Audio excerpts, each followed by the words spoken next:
Howdy folks, Tex Grebner here with Tex Grebner Outdoors. Hope you guys are ready for your Tex Grebner Outdoors Saturday morning cartoon awesomeness. It is time for your least favorite reality show in hunting, Illinois Archery Season 2020. Here is the stirring, rousing, exciting conclusion of the 2020 Illinois Archery season. Life ain't like the pornos and hunting ain't like the TV shows. Welcome to week number 12 and 13. Now normally I would do these as weekly episodes, chronologically speaking. This one, it's going to be basically all the late season in a single episode because there was a lot to do with the weather and the snow and the livestock and shipping grain again finally. So I hope you guys are going to enjoy this week's episode. You saw how it started, and if anybody's still out there watching, here's how it ended. Well, this hunt was a little bit slapdash, kind of improv. A friend of mine that's in the military was home on leave and offered me a chance to hunt on his family's property with him. So I grabbed a camera mount and my GoPro and set up in a wood pile along their four-wheeler track. And it was a long, cold bastard of a gray day, my last hunt of 2020. But the season runs into January, so there's more season yet to come. Now, it's always exciting when you're on new property because you don't have any set expectations. Deer can literally come from anywhere, or in most cases, come from nowhere. But on the other side of the property line, as they are wont to do, always, I did see a stiff-legged buck with his nose up a doe's ass chasing along the ridge. So at least in my county, there are still some does that didn't get bred. So, while I'm not hopeful about the rest of the season, hope doesn't change whether or not you've got a job to do. Now, when you're setting stands for traditional bow hunting, you want to make sure that you're not super exposed. You want branches and limbs to kind of break up your outline. And you don't want to be skylined either. That is problematic in the late season when you have ice and snow weighing down branches of trees and whole limbs that will pretty much obscure your view as well as prevent you from even being able to sit in certain stands when the limbs are bent to their maximum. Also, ice plus sloping ground equals you're going to eat shit. I am durable, cartoonishly durable, and luckily I didn't break any camera equipment when I was actually getting in, because once you start sliding, you're just gonna go. Well, didn't see a thing, but I went out because of the gambler's ruin, the statistical phenomenon that at some point the human believes their luck will change.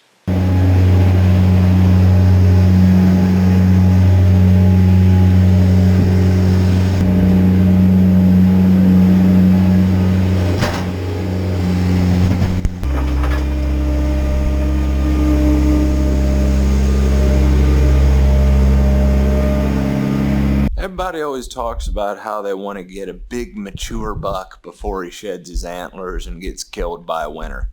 Me?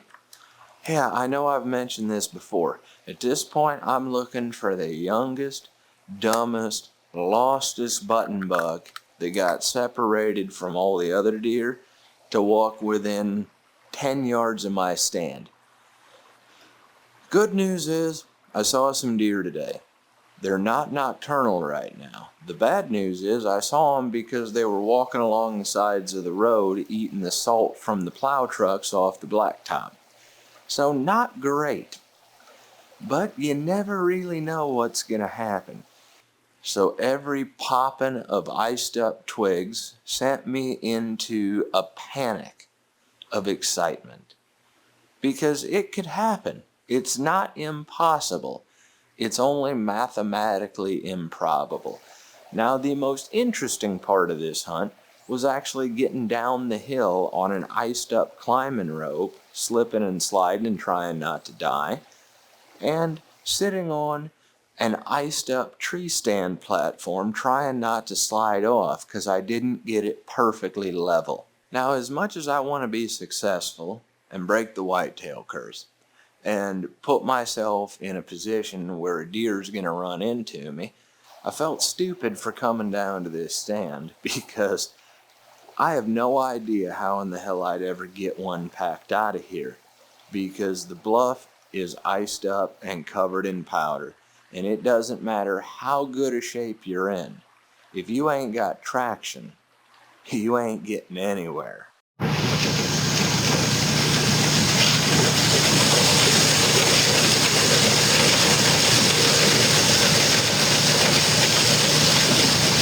When I say every day of hunting is exactly the same, but every day of hunting is just a little bit different, what I mean is that nature is simple, but yet intricate. Desolate and savage, but beautiful. Every day of hunting is exactly the same. The same primal emotions, but different sights, different sounds, different smells. You never know what's going to happen on a hunt. It is so simple in its rules, but so intricate in its visceral mystery. Sitting, watching, waiting, and listening to the ice crystals shattering off in the trees, wondering if I'm going to have a chance. Because that's all you get, a chance of a chance when you go out. And there's no changing it. Now, if you guys want to stay up to date on all things Tex Grebner Outdoors in real time, you can find me at Tex Grebner Outdoors on Instagram. And you can always check out the merch store at TexGrebnerOutdoors.com. You'll also find hot links to the most recent Tex Grebner Outdoors uploads, because sometimes YouTube decides that it doesn't want to show you my videos in the subscription box. If you guys are looking for a discount on all your trad life supplies, you can show your support for Tex Grebner Outdoors at threeriversarchery.com by using the code of Tex Grebner in checkout. Coming soon, a new even sweeter discount code. I'm just in negotiation right now for an even bigger shipping discount, so stay tuned for that. If you guys are looking for some high-end hunting ammunition between 30-06 all the way up to 505 Gibbs, or you're looking to take a 12 gauge and make it be able to kill a rhinoceros, check out my friends over at Aria Ballistic Engineering. They've got ammo in stock, they're loading around the clock, and they're shipping out. So check out Aria Ballistic Engineering, because ammo you can get is good ammo.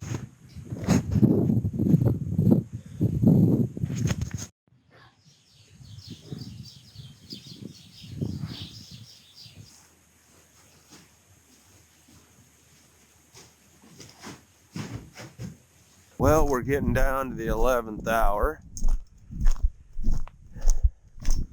and it's a little bit late in the season to go moving deer stands around, but fluid camera, hard camera,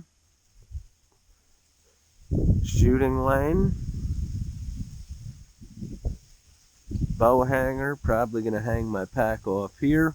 Of course, this is my backup GoPro, because GoPros apparently don't like to be cold, and so it's been a long night working fell deeds by moonlight in this here frozen field, but hopefully this works out. It's a plan that's just dumb enough to work.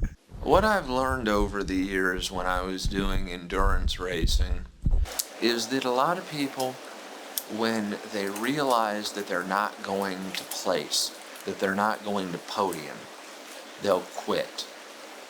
And you can watch them realize that and break. Now, because I've always been a fat kid, it's never been about winning. It's been about finishing. And if I place close to the top of the pile of bodies, then so be it.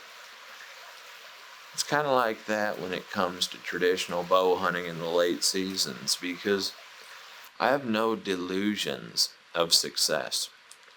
At least not anymore. I am out here on this bleak, beautiful bastard of a January day because I can be.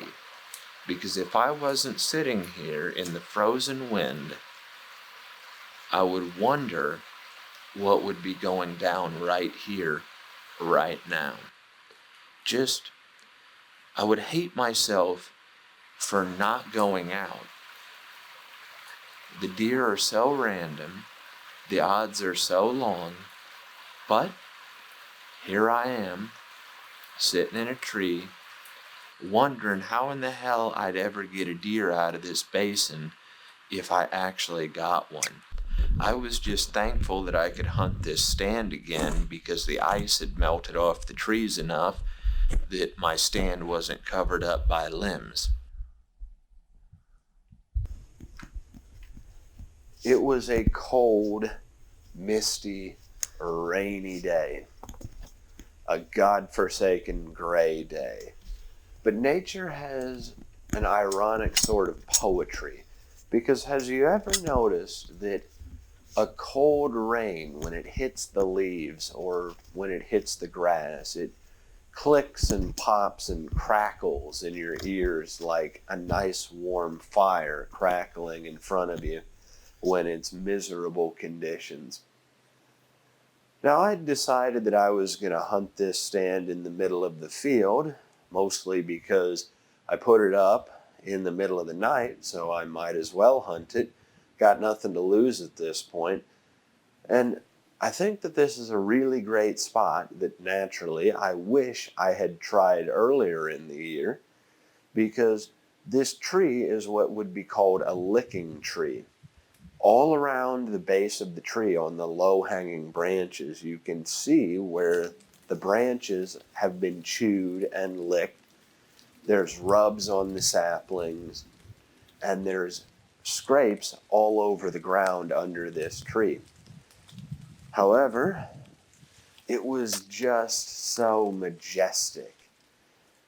And it was a long day, so I got plenty of time to reflect on my numerous regrets, wondering if any deer would be moving around out in the freezing rain that was rapidly turning to ice around my cameras.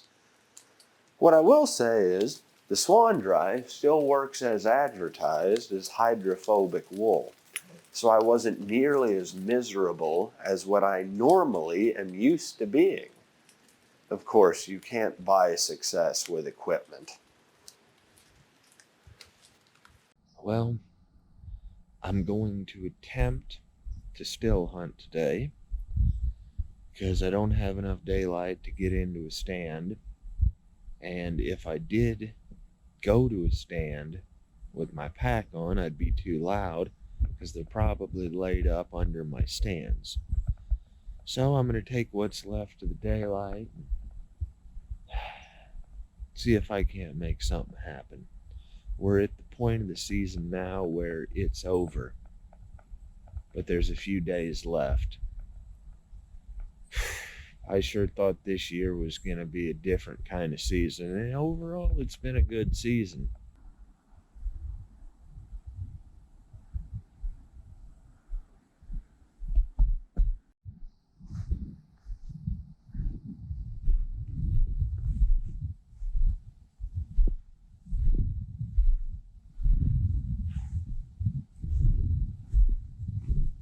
Now, I often talk about deities that are attached to the hunt, or pagan shamanistic ideologies attached to hunting, and that tends to make non-denominational Protestant Christians have their heads explode. Well, before I say what I'm about to say, I want to preface it by saying that I was born and raised Catholic. I still consider myself to be a Catholic Christian. Catholicism is like the filtered cigarette version of paganism. Saints, a trinity, a holy virgin. Yeah, so what I'm about to say is not meant to offend anyone. Pray how you will.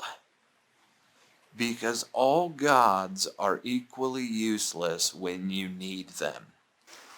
And that is why we call things miracles. And at this point in the season, I know how this is going to end, barring a miracle. I still go out. And the truth is, I am super excited about what these tree stands that I have set this year can bring me next year. The last hunt, the last day, here I am until the last legal minute. And I am not expecting success. I am fully prepared to fail. Knowing how this is going to end, knowing the amount of social snark that I'm going to have to deal with. But here I am, and it has less to do with the hopes of a miracle and more to do with finishing what I started. No one will respect your effort. They will only appreciate your success. And in spite of that, you have to convince yourself that you are going to give your best unappreciated effort. You learn more through failure than you do through success. And I love hunting. I love primal, traditional hunting, where there is no guarantee of success, and the animal can outsmart you and has plenty of advantage and can get away. Because if it were easy, I would take no joy in the doing of it. And so, for another year, I have failed to break the whitetail curse. But I have hunted, and I am satisfied in my effort, while I am unsatisfied in the social connotations of my failures. But I have learned things, I have experienced things, and I have finished what I started. And truthfully, it gives me something to look forward to as this year proceeds, not knowing what is to come. To be completely honest with you, I'm kind of relieved that it's over, because it means that I get to go back to dreaming about it. That's just the way that it is. The whitetail curse, still intact. My career, still unvalidated. Hunting is still a visceral mystery with absolutely no guarantees. And a wily coyote is still my spirit animal. So I hope you guys have enjoyed this year's episodes of Illinois Archery Season 2020. At least I get to go back to dreaming of it. And it gives me something to look forward to basically survive the coming year. And stay tuned, because I've got some episodes coming to you pretty soon that I've been working on over the course of the season. Thanks for watching, guys. As always, God bless all my sportsmen of America. Join the NRA to protect our rights. Please got my friends over at threeriversarchery.com. Thank you very much, those of you good cops out there, and those of you serving in the military ready to die for freedom anywhere. And thanks for watching Tex Grebner Outdoors. Maybe one of these days, I'll break the whitetail curse.